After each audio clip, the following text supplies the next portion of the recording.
It is the summer of 1916 in New York City, and an epidemic is peaking. Children are the worst hit, becoming permanently paralyzed or even dying. The authorities impose closure of pools, amusement parks, any place where kids gather. Do you know which disease we are talking about? And more importantly, how we got rid of it?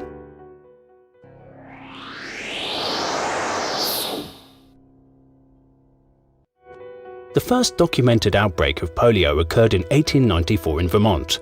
A local doctor, Charles Cavally, realized that children's nervous system was affected, but nobody knew why. 11 years and many outbreaks later, researcher Eva Wickman suggested that it could be an infectious disease. That's why Erwin Popper and Karl Landsteiner extracted fluid from a patient's spinal cord, filtered it, and inoculated monkeys. As the monkeys fell ill, the experiment demonstrated Wickman's theory. And because the filter retained bacterial cells, something smaller like a virus must have been responsible.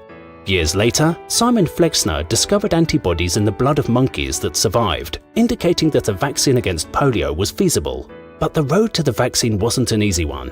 Researchers managed to grow the virus and prepare a vaccine with attenuated virus and another with dead ones, which they tested on 20,000 children. Many died or ended up paralyzed, and this tragic outcome stopped the research for many years. Mistrust of vaccines was broken in 1955 when 50,000 polio cases were reported in the US. Researcher Jonas Salk had implemented a new, safer method to grow and inactivate the virus, and he wanted to start clinical trials with his vaccine. He managed to run a small trial, but to build trust, Salk injected himself, his wife, and his 3 kids with the vaccine.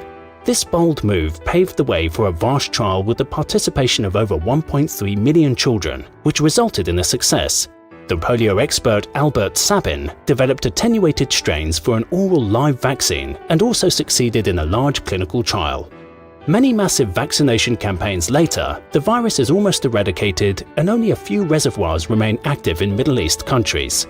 In the rest of the world, kids can play freely again in those hot summer days without fearing this paralyzing virus.